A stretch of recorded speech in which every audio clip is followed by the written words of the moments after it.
Hello, and welcome back to Addison 35th.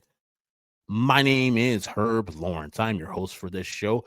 I'm on the Sox side. Ryan Herrera does the Cubs version of this Addison the 35th show. So definitely hit the notifications bell on YouTube if you're watching this on YouTube or if you're on your favorite platform. Definitely make sure that you are tuned in because we are both working different jobs than this one. So we are not on a set schedule for these podcasts. So they come out when they do come out.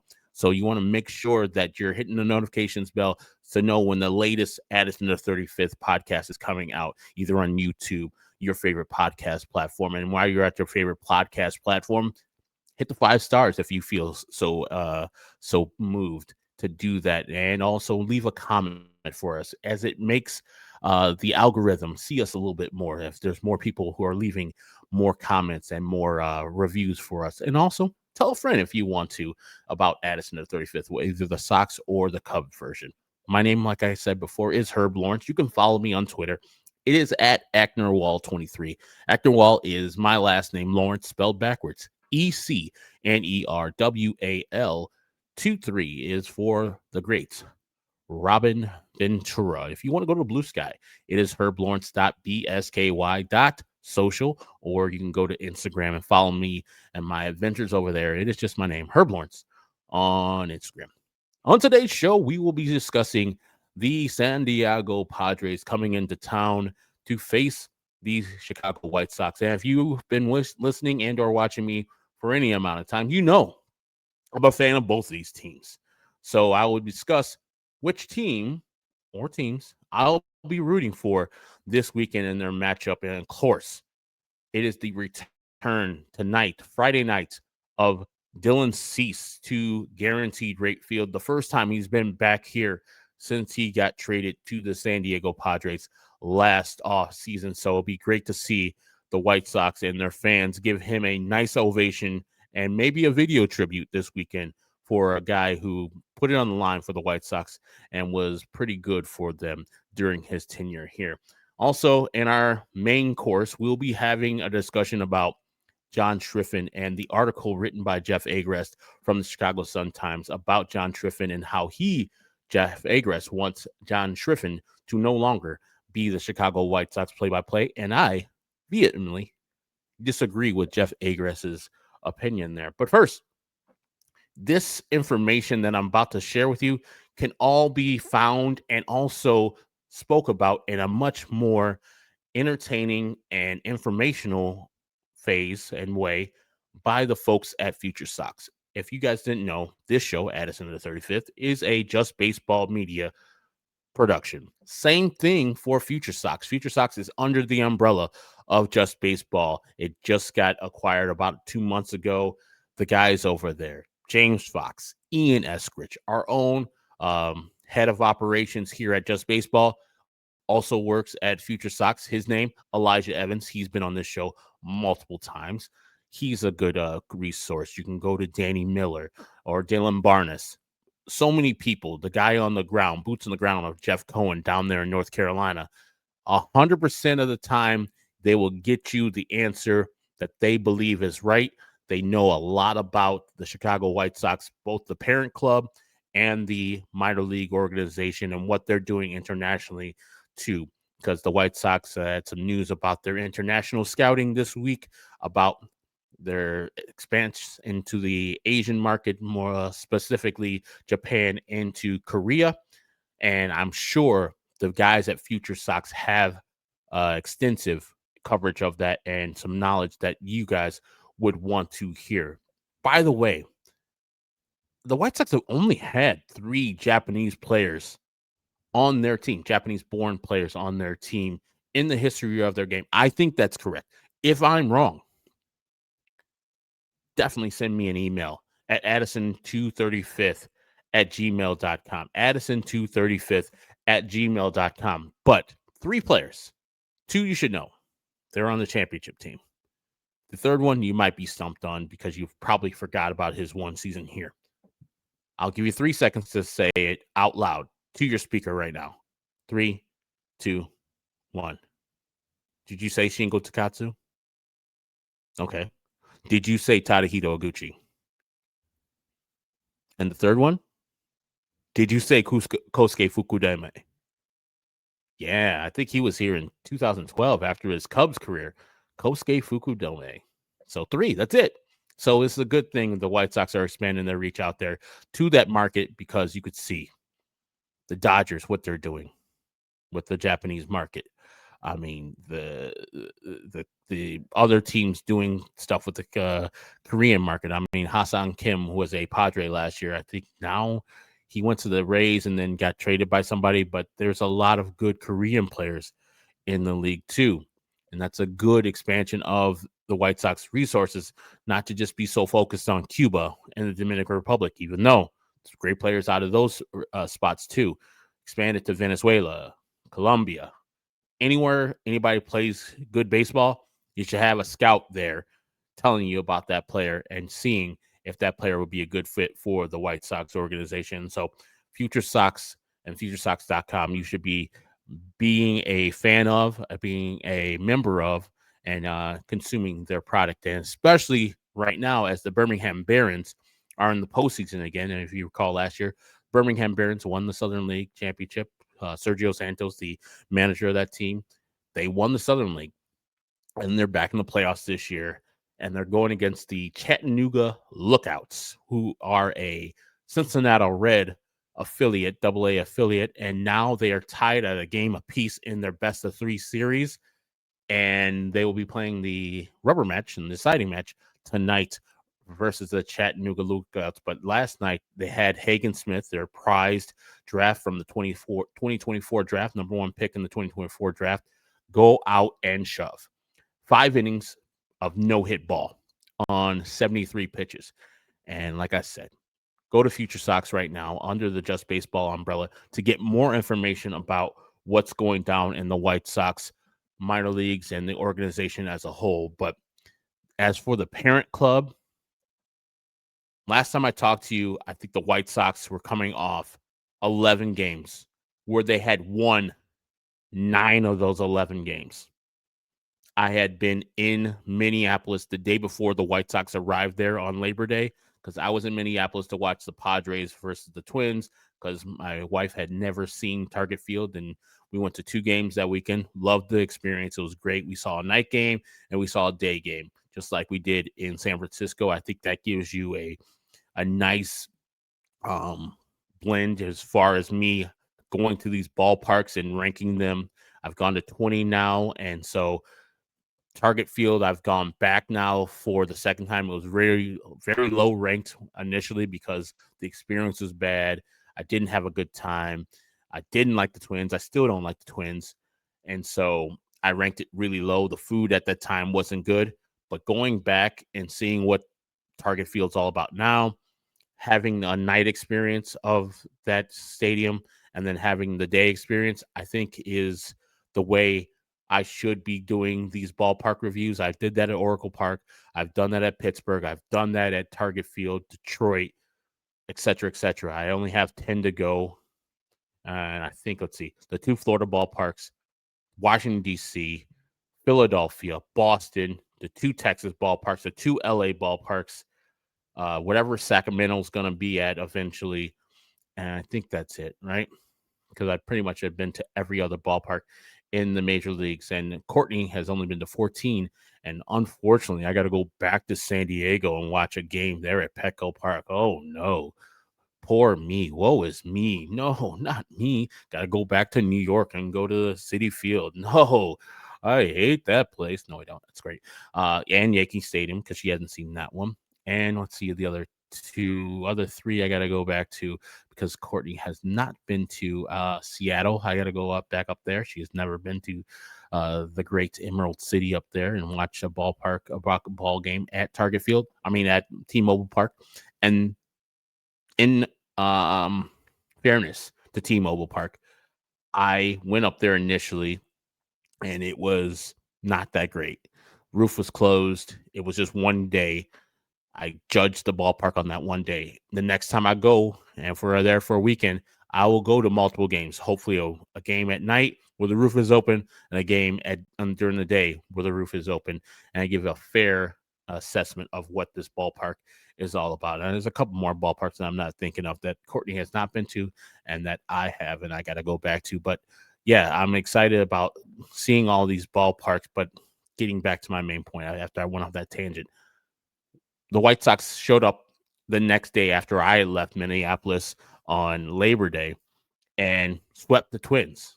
And that 4-game sweep of the Twins was part of the 9 wins out of 11 games that the White Sox had played. Since then, the White Sox have gotten swept by the on-fire Cleveland Guardians, who I think are only 3.5 games behind the Detroit Tigers for the division and a game and a half away from the third wild card in the AL. And then the lowly Baltimore Orioles came into guaranteed rate and took care of the White Sox easily. So they've lost 6 in a row heading into this Padres series. And as I said, these losses don't matter. The wins don't necessarily matter. Just how these youngsters play. If they're playing fundamentally sound, that's all I care about. That's all I think a fan should worry about in a year where you know it's going to be about development and you know the losses are going to pile up like they have this year. But I can understand if a fan and or a White Sox person or player or manager feels, hey, we've lost 100 games in each of the last 2 seasons.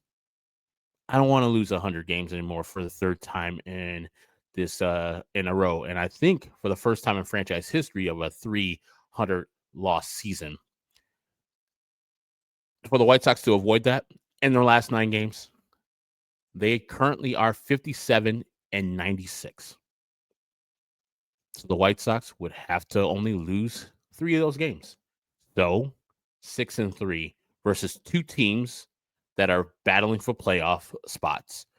The San Diego Padres, who are right now the second wild card team in the National League, and then the New York Yankees, who are currently in the playoffs in the AL. And there'll be a home games, 3-game set for the Yankees. And then the third series the White Sox have to end the season will be versus the Washington Nationals, a team that is just as lowly as them, looking to find a spot in Cancun right after the game is over. So that series will be just a series to end the season. But they got some 6 games that'd be really hard to get versus teams who are really trying to win those games. So what I'm looking for is the White Sox to go exactly 4-5 in their last 9 games. That would lead to the White Sox being 61-101. What's the significance of that, you ask?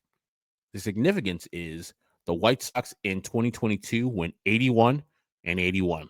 The next year, they went 61-101. So they lost 20 more games and didn't win 20 more games. And then that continued. The 20-game slump continued in 2024, where the White Sox went 41-121. The logical step is either the White Sox going 21-141 or having that 41-121 be the low point, which it is the low point in Major League Baseball history, and going back up to the 61-101. That'll be perfect symmetry because then in 2027, God willing, and we don't have a lockout and or strike, the White Sox can go back to 81-81 in 2027 and look to compete in 2028 when the young players are more mature and should be coming onto their own at that point. So 61-101 is what I am shooting for. I think that's what I predicted before the season started in 2025.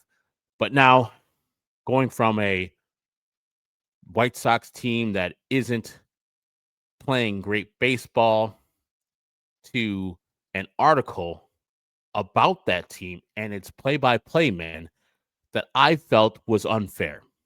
Now, listen, Jeff Agrest of the Chicago Sun-Times, he writes as a media critic for that publication. So ultimately, he will rub people the wrong way because his job is to be critical of the Chicago media scene.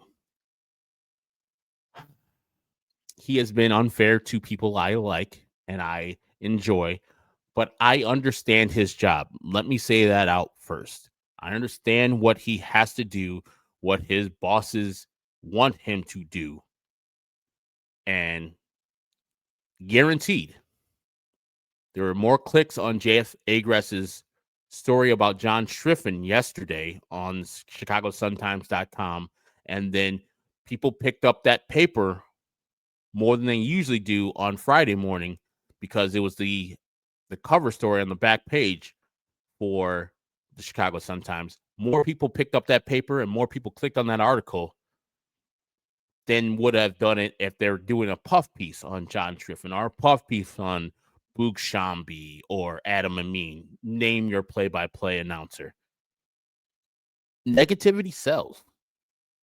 And when you are being critical of somebody that did have a negative Q rating when they hit the door as a Chicago White Sox play-by-play man, I think it's an easy target. And it was a job that was a hit piece, unnecessary hit piece. Because the stories he cites is one in Seattle where Gordon Beckham doesn't want to engage with John when John's just trying to have fun in the booth, be entertaining. So I thought it was a bad example of why John Schriffen needs to go. And truth be told, I was not a John Schriffen fan deep into last season. Like, you know me. When Jason Benetti got fired from the White Sox, and don't let them tell you anything different, he got fired from the White Sox. They'll say it a different way. Well, we allowed him to go explore his options. Yes, that's a firing. It's a different way to fire somebody. It's a quiet firing, but that's a firing. To let him go, the best play-by-play announcer probably in the game at the time, still is to me, a big fan of his. I was salty. Salty at Brooks, salty at the White Sox organization as a whole. I did not like it at all. And they announced him late. It was Connor McKnight was going for the job. I know Mike Monaco was up for the job, and then John Schriffen eventually got the job. When I saw it, I was like, I don't know who this guy is. He's never done play-by-play for baseball. That's tough. At least on a daily basis, that's tough. Hits the door, kind of is aggressive, and tries to like be extra, like Southside, stand up.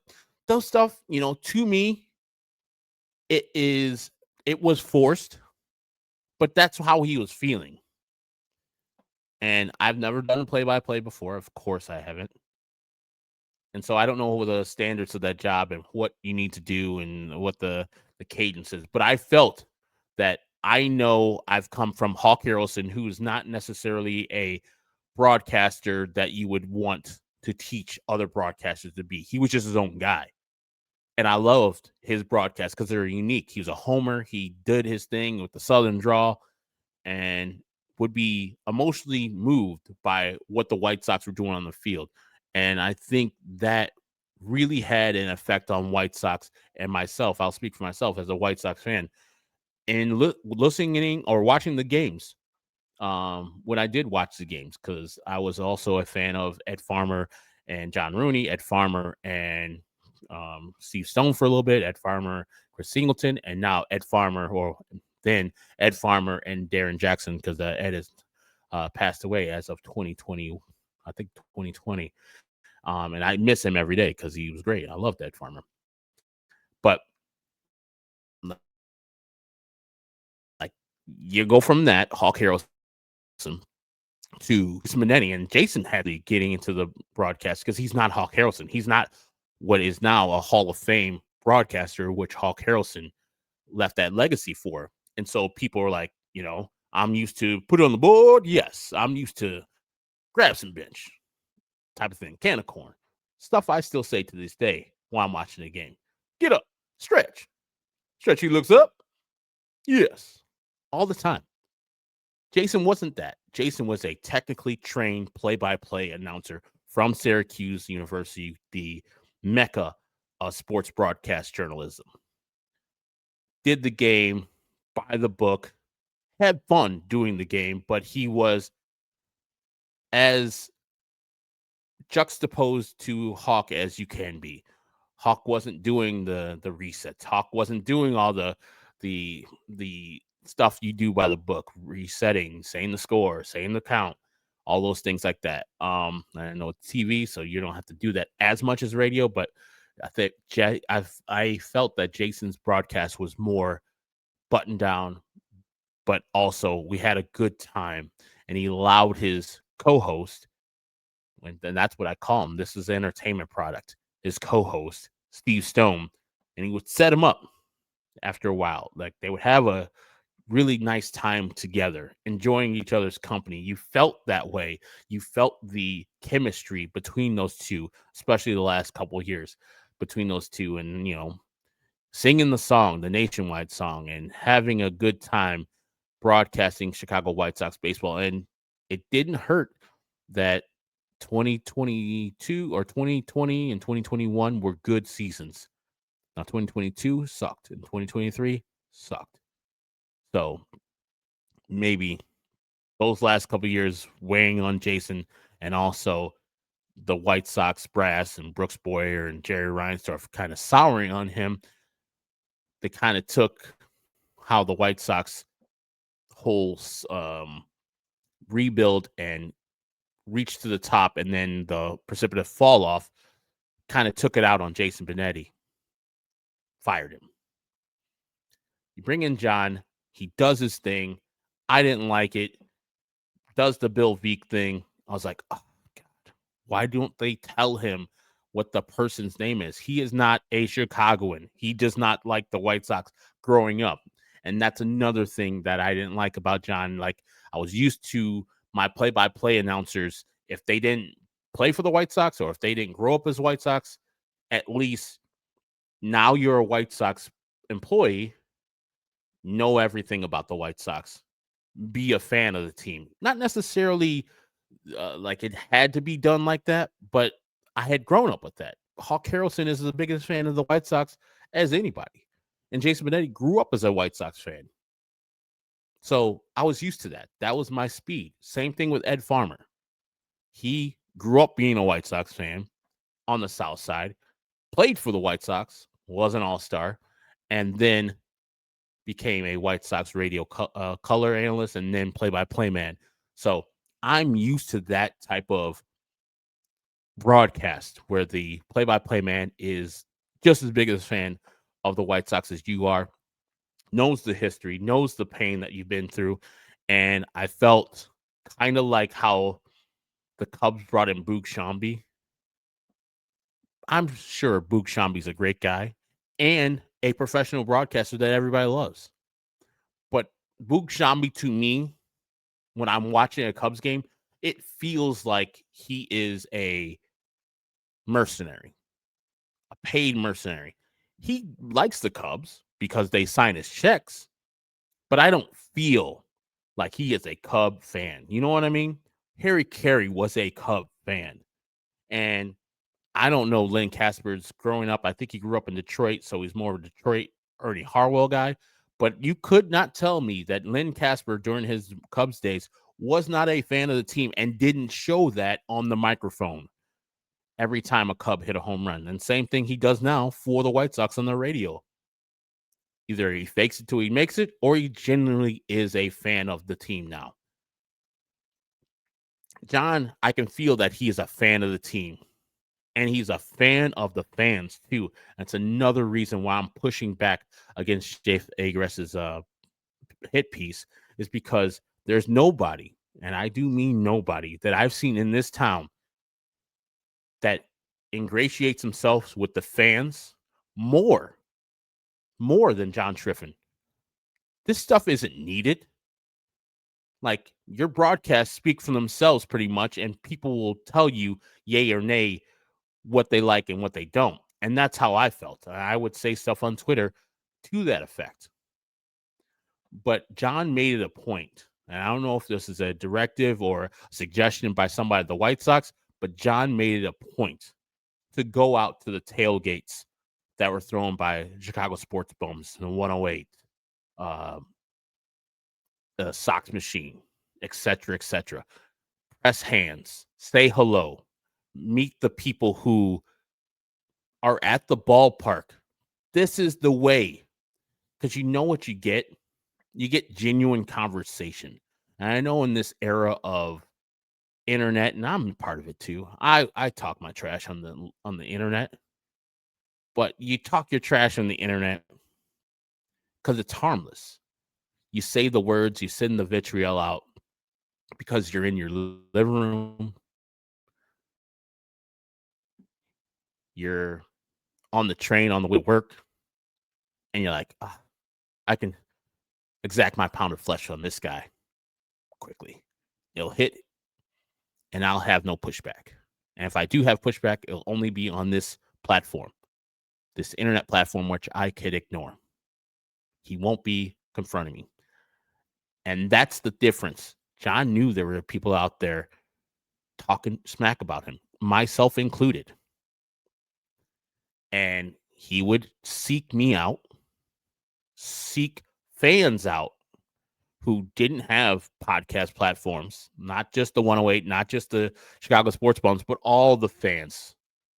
Talk to them extensively, want to know their stories, want to understand what their White Sox fandom was all about.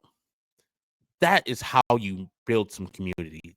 That is how you build some advocates out there, because once you have that conversation face to face, it's hard to talk tough. And if you want to talk tough, that is your chance. And I told him to his face, "Hey man, initially I didn't like you." And this was at the 108 Fest that happened earlier this year. Initially, I didn't like you. I didn't like what you did. The Vec thing kind of threw me off. But I see you trying. I see you working. I see you doing your thing. I just want to say, hey, no harsh words. I think you're doing your thing, and I wish you nothing but good luck and success in the future. So I said to him in his face. Then I saw him again in Pittsburgh, where he again went out before the game, shaking hands, doing whatever he needs to do at the 108 Sox machine thing that they had out there. 108 Sox machine, Chicago Sports Bums thing that they had out there, a fan meetup they had in Pittsburgh. Talked to him again. We had a good conversation. And that's what I think we're missing in the society as a whole. And maybe Jeff Agrest is missing in this piece. If you're going to criticize somebody like that, ask for their job, sit down with them. Hey, John, I'm writing this article about you. I think you're doing this, that, and that wrong. And this is why I conclude that I think that you should not be the Chicago White Sox play-by-play man. Send him an invitation via Zoom or meet over coffee, because I think that differences can be settled face-to-face much more. And I think part of the problem of our society is too many times we're settling things over the internet. We're settling things over, the video chats, instead of going and fly to that person. If you got a business meeting, go and fly to that person and see if you can get the deal done. Yeah, it costs a little bit more money, but you got to spend more money to make money. Or, hey, I'm having a bad relationship with this person that I deal with on the computer every day. Meeting with them. Hey, what's your problem with me? Let's discuss this. We are two human beings trying to get through this tough ass life. The last thing we need is an adversarial relationship on the internet. If we have an adversarial relationship because we don't like each other in person, hey, you've reached the zenith. You reached the end and the limit of where you can be as friends or as colleagues or acquaintances. And after the conversation, if you still don't jive and don't mess with that person, hey, smooth. Not everybody's going to like everybody. But I think way too many times we're on our phones, on our computers, we're sending out vitriol, and we don't see who it hits. We don't see that somebody's affected by your words. And if you are going to talk smack, and as I said, I am part of this too, my fault too. You should be able to say this to somebody's face. If you're going to talk shit to somebody, you better be able to talk that same stuff in that person's face and tell them, hey, I did say this about you. Now what? Or I did say that about you, and I apologize. I went too far. And I think that goes a long way. And I am a fan of what John Schriffen has done from year 1 to year 2. He's still out here pressing hands, pressing the flesh. He's still out here improving as a baseball play-by-play man. Now, you could say what you want about the initial hire, who hired him. I didn't like it either. But he's here right now. And for where he started, where he's at right now, are two different worlds. And I believe that John Schriffen should be and will be the Chicago White Sox play-by-play man for as long as he wants to do it. And I want him to be here. So I vehemently disagree with Jeff Agress's article about John Schriffen, and I believe that not only is it wrong, I think he went too far. And he needs to talk to John and say, hey, man, let's have some coffee together. Let's squash this thing. Because I think if you do meet John Schriffen in person, which you as a White Sox fan have plenty of chances to do that, going out to the Chicago Sports Bums 108 podcast / tailgate tomorrow. I'm guaranteed John Schriffen will be there. And if you want to go, definitely RSVP with the Chicago Sports Bums and the 108 and make sure that you are there. So when John Schriffen does come by, you can tell him how you feel about his broadcast and that you feel that Jeff Agress's piece was right or that Jeff Agress was out of bounds and that you want John Schriffen to stay here for the long haul. All right. This weekend, the White Sox will host my San Diego Padres. Yes, I'll tell you what. And the group that I think is the best play-by-play group in baseball is coming to town. Don Arcillo and Mud Grant. I hope they're both here. Love to see those guys. I love that broadcast. I love that team. And it bears to ask me the question, Herb, who are you rooting for this weekend when the Padres play the White Sox? Friday, I will not be at the game. It'll be Dylan Cease versus Davis Martin. On that day, I will be rooting. Well, it is Friday. It is on that day. I will be rooting for the San Diego Padres. Their magic number to clinch a wild card spot is 4. I think combination of their wins and Arizona Diamondback losses. 4. I will root for the Padres on Friday. Hopefully they will win. As I said, the White Sox wins and losses don't matter that much. And this weekend, there should be a tribute to Dylan Cease as he's returning to the South Side for the first time since he got traded. And I would love to see that. When I do attend the Sports Bums 108 tailgate, I think it starts at like 3:30 on Saturday, and I'll be going to the game subsequently that starts at 6:10. The matchup for that is Yu Darvish versus Yuendris Gomez. On that day, I will be wearing Chicago White Sox gear. I will be cheering for the Chicago White Sox on Saturday in the ballpark, unless the San Diego Padres magic number is 2 or 1 when they play that game, and the Padres winning that game means they go to the playoffs, and I get to see that in my face on Saturday. I'll be rooting for the White Sox otherwise. On Sunday, I will be at the Bears-Cowboys game working for Fox. Look for me. I'll be on the sideline somewhere. Squint, be in the back of somebody's bench, either the Bears or the Cowboys bench.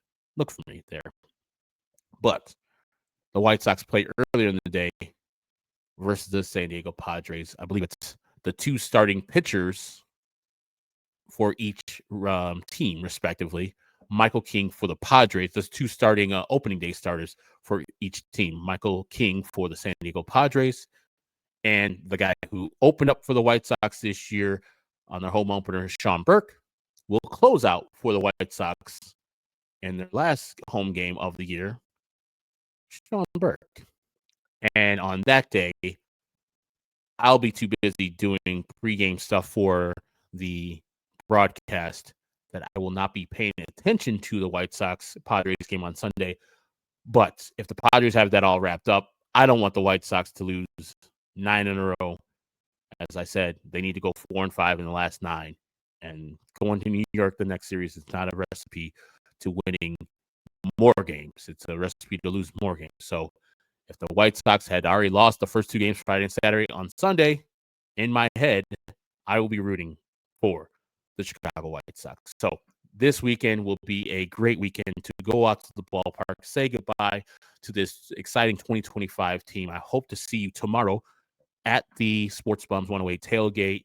Come by, say what's up to the guys. They put on so good of a tailgate. They are the best at it. I haven't been to many other, but I can't imagine many other being better as far as food, where they bring in Lawrence's. The 108 brings in Lawrence's Fisheries. Delicious shrimp, delicious catfish. Man, great food right there. Fried deliciously. No affiliation with me, even though I did go to that place a long time before when I was a kid, because my last name is Lawrence. I was like, hey, Kim Folk was out here cooking fish. I'm out here eating fish then. And the Sports Bums bring a variety of alcohol, beer from the Ramova. They bring tequilas as the tequila bums. They bring bourbon as their course, the bourbon bums. All this stuff is on the house, free to you. So why wouldn't you come over, say what's up to the fellas? And for my money, both of these organizations, from the 108, Chicago Sports Bums, Sox Machine in there too, built organically from the ground up by their members. Like, they initially started, all of them started as just fans of the teams in the Chicago Sports Bums case, and just started talking as a regular fan base and built their communities up respectively.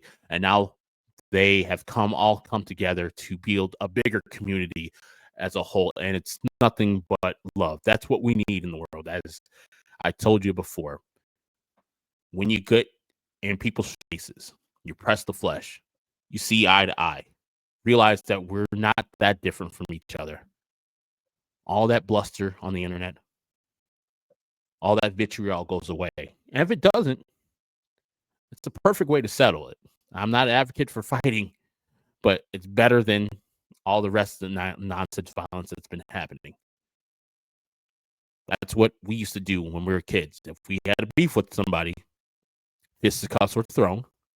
And after the fisticuffs were thrown, it was understood one was stronger or tougher than the other. And we moved on like that. If you wanted to be friends still, cool. If you didn't, you separated your ways. And you didn't hold animosity. You didn't come back with a stronger weapon. You realized, hey, I ain't as tough as that dude or that girl. I learned my lesson, got my ass kicked. Or, man, I whooped that ass. And it was settled.